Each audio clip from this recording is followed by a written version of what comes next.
আজকে খালা লাল মরিচের ভর্তা বানাবে, এর জন্য শুটকিটা ভালো মতন ধুয়ে ভাজা নিতেছে। তেল ছাড়া না খালা, তেল ছাড়া শুটকি ভালো মতন ভাজা, তারপরে এই যে লাল মরিচের ভর্তা। দেখছেন মরিচ কীভাবে বাড়ছে, ঝাল ঝাল ঝাল করে ভর্তা বানাবে। পেঁয়াজ দিবেন না, লাস্ট এটা হলো ভাজে নাই, কাঁচা শুকনো মরিচ না, কাঁচা শুকনো মরিচ বাটছে, এটা ভাজে নাই কিন্তু কাঁচা কাঁচা শুকনো মরিচ বাটা, আর হলো কাঁচা পেঁয়াজ আর শুটকিটা ভাজতে হয়।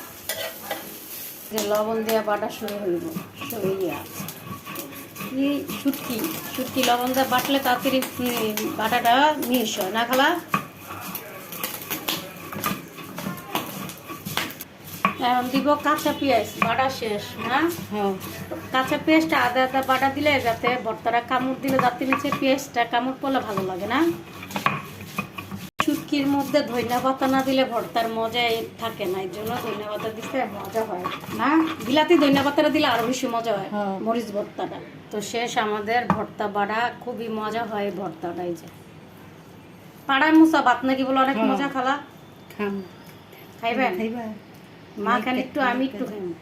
তো খালায় পাড়া মুসার শেষ আমাদের ভর্তা বাটা, এখন পাড়া মুসা ভাত খেয়ে দেখবো কেমন লাগে। এই তো ভাত দিয়ে দিলাম। ও কি পড়ে গেছে নাকি?